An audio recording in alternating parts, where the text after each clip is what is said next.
पाकिस्तान के देही इलाकों का जब भी जिक्र आता है तो जहन में ज़मीन और मवेशी ही आते हैं। ये वहाँ ज़िंदगी का मरकज़ हैं। और वहीं एक ऐसा खेल भी खेला जाता है जो सदियों पुरानी रिवायात, फ़ख्र और सनसनी को अपने अंदर समोए हुए है। जी हाँ, हम बात कर रहे हैं बैल दौड़ की। ये सिर्फ एक दौड़ नहीं है, बल्कि ये सकाफत, ताकत और महारत का एक ज़बरदस्त मुजाहरा है। तो आइए इस दिलचस्प और मुतनाज़ा दुनिया की गहराई में उतरते हैं। ये अल्फाज, ये असल में इस खेल के हामियों के दिल की आवाज़ें हैं। उनके लिए ये कोई मामूली तफरी नहीं, बल्कि उनकी पहचान का, उनकी शिनाख्त का एक हिस्सा है। एक ऐसा विरसा जो नस्लों से चला आ रहा है और हाँ, हज़ारों लोगों के रोज़गार का ज़रिया भी है। अच्छा, इस खेल को ठीक से समझने के लिए सबसे पहले से इसकी सकाफती जड़ों को देखना बहुत ज़रूरी है। और ये जानकर हैरानी होती है कि बैल दौड़ पूरे पाकिस्तान में एक जैसी नहीं होती। अरे नहीं, इसकी तो कई मुनफरिद और हैरान कर देने वाली शक्लें हैं। इस खेल में जो वैरायटी है ना, वो वाकई कमाल है। मतलब पंजाब और खैबर पख्तूनख्वा के मुख्तलिफ अजला में इसके उसूल और अंदाज बिल्कुल ही बदल जाते हैं। कहीं फैसलाबाद में 2 बैलों वाली गाड़ी दौड़ती है, तो वहीं खानीवाल में 1 बैल वाली गाड़ी का मुकाबला होता है। और सरगोदा में तो मामला ही अलग है। वहां बैलों की आंखों पर पट्टी बांधकर आटा पीसने का मुकाबला होता है। हर इलाके का अपना अलग ही रंग है, अपनी अलग पहचान है। अब एक बहुत ही खास मिसाल देखते हैं, घरले की दौड़। ये खास तौर पर झांग और रावी के इलाके की पहचान है। यहाँ बैल को एक खास किस्म के साजो सामान, जिसे घरला कहते हैं, उसमें जोतकर दौड़ाया जाता है। ये एक बेहतरीन मिसाल है कि किस तरह मकामी रिवायात ने इस एक खेल को कितनी अलग अलग शक्लें दी हैं। और अगर आप पोठोहार के इलाके जैसे चकवाल और अटक में चले जाएं, तो वहां ये खेल एक बिल्कुल नया रूप ले लेता है, जिसे जलसा कहते हैं। यहाँ बैलों की जोड़ी एक भारी लकड़ी का तख्ता यानी कारा उसे खींचती है। लेकिन सबसे दिलचस्प बात पता क्या है? यहाँ कोई रेफरी या एम्पायर नहीं होता। जीतने वाले का फैसला सिर्फ और सिर्फ वहां मौजूद पुरजोश हुजूम करता है। लेकिन ठहरिए, ये खेल सिर्फ रफ्तार और रिवायत का नाम नहीं है।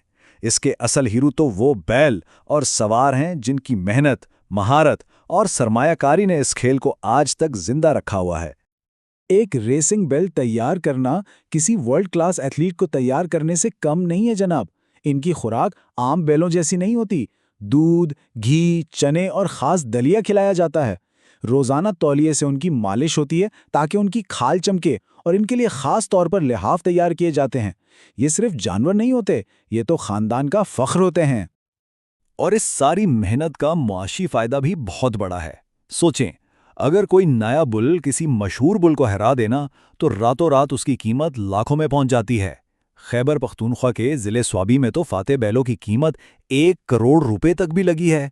तो ये सिर्फ फख्र की बात नहीं, बल्कि एक बहुत बड़ी इन्वेस्टमेंट भी है। बैलों के बाद अगर कोई सबसे अहम है तो वो है सवार। ये वो शख्स है जो जीत और हार के बीच खड़ा होता है।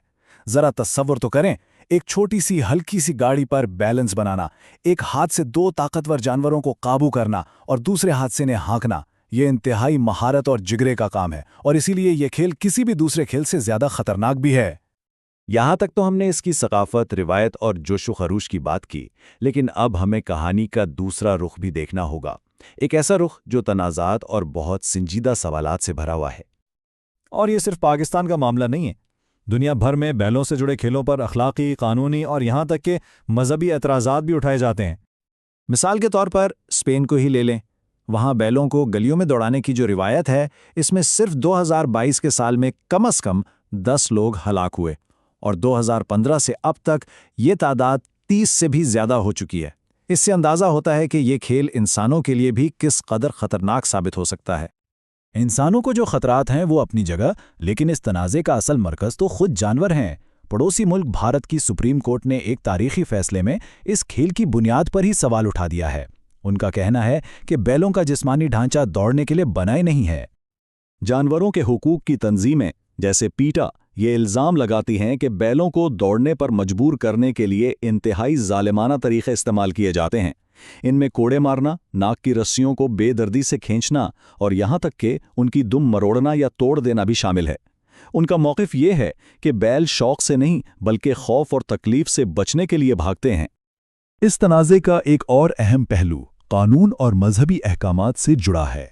आइए देखते हैं कि इस बारे में क्या कहा जाता है। सबसे पहले तो इनामी रकम का मामला है। اسلامی شریعت کے مطابق اگر انعام کی رقم کسی تیسرے فریق یعنی کسی اسپانسر کی طرف سے ہو تو وہ جائز ہے، لیکن اگر مقابلہ کرنے والے خود پیسے اکٹھے کر کے یہ شرط لگائیں کہ جو جیتے گا یہ رقم اسے ملے گی تو یہ سیدھا سیدھا جوا یعنی قمار کہلاتا ہے، جو کہ ناجائز ہے۔ اور اس سے بھی بڑھ کر ایک بات یہ ہے کہ اسلام میں جانوروں پر ظلم کرنے یا انہیں ایک دوسرے سے لڑانے کی سختی سے منع کیا گیا ہے۔ اس عمل کو التحریش بین البہائم کہا جاتا ہے اور اسے حرام قرار دیا گیا ہے کیونکہ اس سے جانوروں کو تکلیف اور اذیت پہنچتی ہے۔ تو اب ہم ایک دوراہے پہ کھڑے ہیں، ایک طرف صدیوں پرانی ثقافت اور روایت ہے اور دوسری طرف جانوروں کے حقوق اور جدید اخلاقیات کے سوالات ہیں۔ تو بڑا سوال یہ ہے، جب صدیوں پرانی ثقافت جدید اخلاقیات سے ٹکراتی ہے تو کیا روایت کو ہر حال میں جیتنا چاہیے یا پھر اسے وقت کے ساتھ بدل جانا چاہیے؟ اس کا کوئی آسان جواب نہیں ہے، لیکن یہی وہ سوال ہے جو آج دنیا بھر میں ایسی کئی روایات کا مستقبل طے کر رہا ہے۔